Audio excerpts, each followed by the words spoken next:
Well, oh, is it working?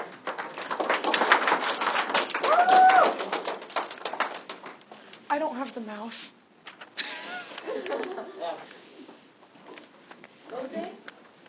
Thank you. Good start. Are we just going to keep going? Okay. Hi, my name is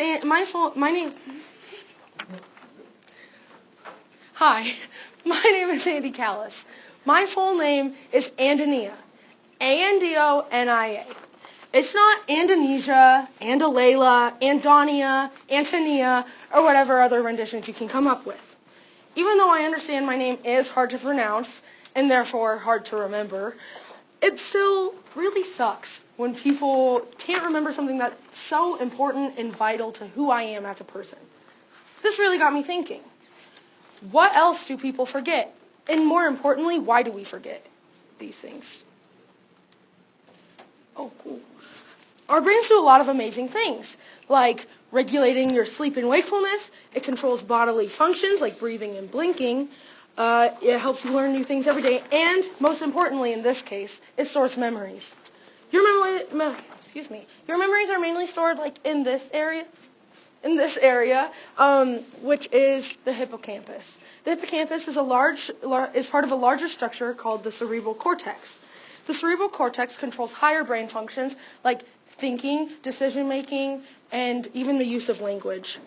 But you can't store a memory that hasn't been created yet. This is a several-step process that could be very similar, but also very different to a game of hide-and-seek. The first step is connection. If you have your two brain neurons here, so the first step, you have your two neurons, and every experience we have is produced by the neurons firing in a specific pattern. When a neuron receives a strong stimulus, it sends a nerve impulse to a neighboring neuron, which can be demonstrated by this dashed line here. So in the case of hide and seek, say you're it, Sophie. You're walking along, and you're just trying to find your friends. You finally find one, which says Ed. You two both start walking together. Next, links form. The nerve impulse sent to neighboring The nerve impulse sent to neighboring neurons make those cells more responsive to the neurons sent to them. A temporary bond forms between the cells so they're more likely to fire together in the future, which the temporary bond, it can be shown by this purple line. Further nerve impulses sent to other neighbors draws in more neurons. And now a pattern of neurons is being created. Sophie, you and Ed have found more of your friends who are hiding. Say it's from Tay over. You are all trying to find the rest of your teammates, which happens to be the rest of the class. It has to be a group effort to find everybody. Now, the links are made stronger. With all of this repeated firing, the neuron in the group becomes more firmly connected. And Sophie, you keep finding more and more of your friends until it expands to Bryce over. Finally, the web will become expanded. With further repetition, other clusters of neurons are now being pulled into the network to form a web that represents the long-term memory. Each cell cluster represents a different aspect and another route to retrieving the whole memory. Sophie, you have successfully found everybody in the room. You finished your game of hide and seek, and now you are closer with your friends, especially the one that you started with, Ed, and because you worked together and you had fun. That simple little game of hide and seek was just another piece of the bigger picture of your friendship. Just like different games you play with your friends, there are a few different types of memories. There's sensory, short-term, and long-term memories. Sensory memory only holds out onto information for a second or two. Look at this beautiful picture of Mount Everest.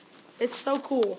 But a nearly exact image of Mount Everest will be stored briefly in your visual sensory memory. However, this image in your mind will fade and disappear quickly unless you make an active effort to think about it. Next, take a look at this number behind me. 3089562. I'm just going to give you a few seconds to memorize this, so I'll give you 5 seconds. Memorize this number. Okay. Can anybody tell me what that number was? Quentin? 3089562. Yes, good work. Okay, so with that number, it was being held in your short-term memory. Unless you continuously repeat this number to yourself, it will fade after about 20 to 30 seconds, and you just won't ever remember it. Finally, the last kind of memory is long-term. It can store facts and ideas and experiences even after you stop consciously thinking about them. Long-term memory has a huge amount of information that can last up to a lifetime. It is said that by the time a person dies, the long-term memory has stored hundreds of times more of the amount of information in an encyclopedia, such as the World Book. I think that names and all those kind of things kind of tie into long-term memory. I decided to do a survey to see what kind of things people do and don't remember. I got 152 people to respond to my questions. It was a mix of gender, and the ages ranged from age 11 to age 67. I started out with a question that begins with the sensory memory and develops into long-term. Do you remember your parents' cell phone numbers? 117 people said yes, while 33 said no.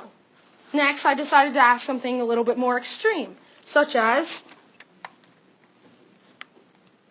do you remember the first time you had surgery? 82 people said yes, 7 people said no, and 63 people had never had surgery. I thought this was really interesting, the contrast of people who remembered versus people who didn't. I did some research, and according to Ben Storm, a researcher from the University of Illinois, he says that it's natural to forget and maybe even good for you. Storm theorizes that if we didn't forget, we may not be able to retain anything new. He did a study that proved his point very well. He gave the people participating in the study a list of things. For example, birds.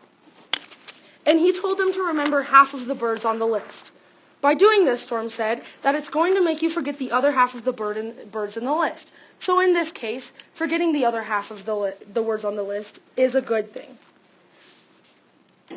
We need to be able to update our memory so we can remember and think about the things that are currently relevant, Storm said in a statement. This got me thinking back to my survey.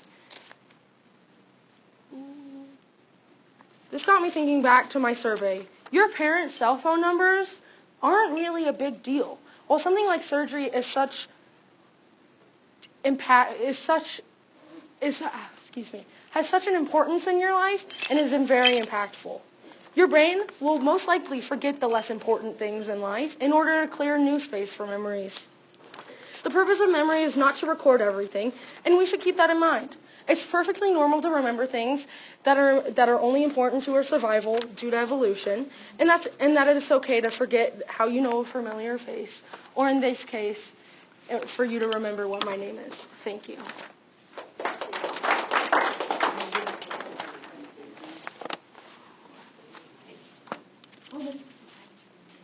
Do I need to turn this off?